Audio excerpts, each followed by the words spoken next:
got so many questions in the chat that unfortunately I know the guys are bummed about this. We're going to be bypassing between the lines today, getting right to the mailbag, answering questions in the chat. So we're going to be getting to these, and I'm going to do a little bit of some behind-the-scenes stuff on air in just 1 second. But I want to get to this one from Joe Tristito. Donates to the channel. My guy, appreciate you. He says, hey, guys, love the show. What about Johnny Dixon's game could help him take a similar leap that Kalen King made last year? What is his ceiling and why? Fitz, we're going to come to you on this one first. What do you think about what Johnny Dixon can do in that role of not Joey Porter Jr., from what we saw with Kalen King last year? Yeah, he's going to see plenty of action this year. He's going to be targeted with Kalen King on the other side. I think from talking to Johnny, I did a magazine story on him last month, but the awareness of the way that he plays is not going to be the way that he's going to be able to play this year. Like he's been grabby. He's been a guy that's has been tried to make up with his hands, and that's not how you do it. So I think his footwork has come a long way. His man-to-man skills are pretty good. It's really hard to be a corner like that, and that's the thing. Like you're gonna be upset at Johnny Dixon from time to time for being a step behind. Like that's part of the position, whatever. But he's a really good football player, really high football IQ. He's a guy that they don't want to take off the field, and he's really come a long way in that spring. Like to see him bounce back, and not bounce back, but to see him reject Storm Duck. Like that was the expected competition, and it wasn't even close. Like Dixon was much better than Storm Duck, and Storm Duck eventually found his way to Louisville. He's a talented guy. He's probably a middle round draft pick right now. Like that's something they'll be talking about after the season, but he's got good coverage skills. He's got good man skills. NFL feet. Right? Yeah, he's got NFL feet. I would agree with that. It's going to be a situation where they're going to rely on those corners to open up things for the rest of that defense. Like these guys are good man corners. I think Kalen King is an elite man corner. Like he's really, really good. But I think Johnny Dixon not as far behind as you want to say. The funny thing here is I was talking to him about the sacks. Like he had 3.5 sacks, 3 sacks last year. He had more sacks than most of the defensive line, and he's reminded them about that. I think he's rubbing that in Hakeem Beeman's face. That's not something that he practices. That's not like they have some drills where you go after the ball and everything like that, but it's not a situation where he emphasized his blitzing skills. To me, that tells me that, he as a football player, that some of that stuff comes natural to him. And that is amazing when you're talking about a guy that is not asked to blitz, but is still a successful blitzer. That tells you a little bit about the makeup and the actual football skill level that he brings to the table. So I'm excited to see Dixon. I think there's a gap there. I think I'm high on Cam Miller as well, but I think there's a gap there between 1, 2, and then the rest of that group. Still looking for a fourth corner. I'm going to see how Daquan Hardy figures into that. I'm going to see how some of the younger guys figure into that. But right now I expect a lot of Kalen King and a lot of Kalen King and Johnny Dixon right off the bat. Yeah, and Johnny Dixon, you bring up a great point when it comes to his sacks. And the crazy thing is he did that, and he actually lost his spot at one point on the third down package. So being able to produce at that level, and it just goes to show what are the skills that you can bring to the table, and Manny Diaz will find a way to put them out there on the field. But I think sorry, but it just came to me. I think he can play nickel too. Like you can put him all over the field. Like he's a guy that gives you a little bit more size in the nickel than Daquan Hardy. Play him inside in the dime. Bring in Cam Miller to figure out or to be the outside guy. Well, move Dixon inside. So his versatility really helps him as well. The question was about his ceiling. I mean, he's not going to be Kalen King. Like Kalen King is a special talent. I think Dixon can be very good, but we're talking about one of the top 3-4 corners in the country in Kalen King. So if you can have somebody in that atmosphere, great. Two more great corners. Terry Smith's done a great job there. Nate, I want to come to you with this question. This is, as you always are, you're our big picture guy. This one from Chris Gorky says, what is the current 12-team playoff format, and how do you see it changing with no more Pac-12? This is coming in 2024 with basically the disillusionment of the Pac-12. Do you know how this is going to change the playoff format for next year? And is that still set in stone? Like, is that a part of the college football playoff that has a deal to make sure that that's still part of the landscape of the postseason? Yeah. I don't know, honestly. I mean, I think I think certainly there are automatic champions, right? You've got with the dissolution of the Pac-12. Yeah, I think that that maybe changes things, but probably not. I mean, I'm looking at it right now. 12-team format will feature the top 4 conference champions, followed by some combination of the top 6 at-large bids and We're 2 fine then. ranked remaining conference champions. Yeah, so it's just the Big 12. Like the Pac-12, they're gone. So now there's actually 4 conferences that you have to care about. There's no Power 5, now it's 4. So it actually sounds like it fits a little bit better without that 5th conference. We don't have to worry about who's getting left out, what conference is getting left out this year.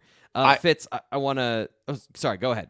I was just going to say that, like, I mean, I'm reading a lot of questions that are related to divisions and conferences and playoffs and all of that stuff. And I truly believe all of this is extraordinarily temporary. This stuff that we think is going to happen. I mean, it's almost like the COVID years, right? Where it's just like, well, they're going to wing this for a couple of years, and then the dust will settle, and there will be something resembling normalcy, but it's going to be a new normal. I mean, they're not even committed for 12-team playoff past the next 2 years. It's the contract is only for the 24 and 25 seasons. So, 12 could be 16. There could be more automatic bids. There could be less, depending on how it works out. I think that you're going to see, there's the potential to see quite a few different things from what the expectations are right now. I don't have a great Littlefinger impression, but I'm just going to say it straight and plain. Chaos is a ladder. So the next 3 years, if you can find a way to get in and you can take advantage of all of this stuff that's going on that's different, I think we've seen that in the past with teams that have been able to dominate a transition, and then in a 14 playoff, you establish yourself as one of the 4 that's one of the 3 that's always there, and here you are a decade or so later, and we have the narrative we have of the last couple of years. Got a Greg Pickell, I think it is. He says, "Hey, T. Frank, Sean, and Nate, long time, first time. Who will be the holder this fall? And do the Lions have a Manley Award winner at snapper? I'll hang up and listen." I'm going to hang up and listen as well. You guys do what you do talking about the snappers, and I'll be back with the next question in just a moment. Well, we appreciate all of our viewers, even Greg. Holder is going to be one of those situations where I think it's interesting because you've got a left-footed kicker in Sahadak, you've got a right-footed kicker in Falcons, you've got different. The whole thing. I don't want to get into it, but the whole thing is different. Like the whole chain is different. Snapping is different. Holding is different when you've got a guy on the other side. Duzansky, I think, is going to be the guy in terms of being a snapper. Riley Thompson was the first holder up yesterday. Dom DeLuca. Who people just absolutely love, Dom DeLuca. He was in there, and that's an intriguing one. I know, obviously, you have a linebacker there, but this kid was a hell of a player in Northeast Pennsylvania as a quarterback, won a state championship, state player of the year, etc. Gives you options to do fun things from a holder position. So interested to see that. I'm also interested to see if Bo Perbula plays into this because he's been a guy that we've seen hold as well. So. Long answer to a short question. Yeah, I think those are the guys that we're going to see. I know there's more interest in kick return, punt return. So let's. Sorry, Greg, but let's move on. You didn't give us the super chat, so we're just going to move on. Yeah, did Greg pay for that? He did not. But he's paid for it with excellent work behind the scenes, helping me on the YouTube channel. So he put in his donation in a different way. Fitz, I want to ask you quickly, this is going to be a little bit of technical directing on screen. I apologize. Do you want to answer the question about King Mack that's in the chat? I don't want to. That's right on the border of something that we keep private, that we keep over at the BWI message board. And Michael, he's a regular. He donates, but I just want to make sure you're comfortable talking about that before I throw it up on screen. Yeah, let's segue into that with John's question about true freshmen with the most snaps this year. I think that'll take us right into that. Tony Rojas is my pick for that. I think that's an easy answer. Like, it never works out like that, but like he's competing for snaps right now with DeLuca, the backup Sam. He's going to play a lot of special teams. I think he's one of those guys that is like a green light all the way type guy. We saw him yesterday with the second defense, and it makes sense. And it gives you the opportunity to be flexible with DeLuca, maybe play him at the will a little bit if you need to, maybe Eventually Rojas ends up over there as well, but like it gives you the ability to do that, gives you the ability to put Curtis Jacobs at the wheel, maybe move Carter into the mic. And as you said, chaos. That seems like a very chaotic potential defense. So I'm going to go with Tony Rojas here, but I know that Matt Zenitz from On3 was talking to some people, and King Mack was a guy that came up. King is very talented, very athletic, and not the biggest guy in the world, but very talented and very athletic. I know Nate had some notes about him this weekend. In terms of expanding on it, there's only so much you can say after the first couple of days of practice, but they're excited about his playmaking potential, whether that be as a safety, whether that maybe eventually as a nickel guy, because he is smaller, but he also is very quick, very fast, has a lot of the skills that you look for in a nickel corner, or as a returner. The thing that I will say about this is he just got here. He just got here in June, or maybe it was late May. You don't want to throw too much at those freshmen too fast. Like, that's why the spring is so important. Enrolling in January is very important for these guys, because we talked about Smolik a little bit ago. You can throw a bunch of stuff, different stuff at them in spring. You get 15 practices.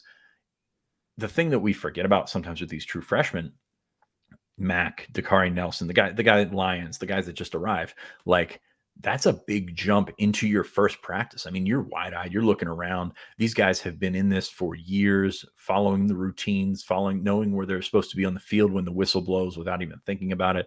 That is such a big jump. And for the first week of camp, you're just kind of like starry-eyed and looking around like, this is big. This is big time thing. So I expect when he gets a little bit more comfortable, maybe a couple weeks into camp, when they get into game prep, to maybe expand his role a little bit there. But so far, just you love the combination of, number one, high school production. Like, stats are overrated, but in terms of like what he was able to do as a high school defensive back and kick returner, punt returner, just kind of all around football player, that's notable.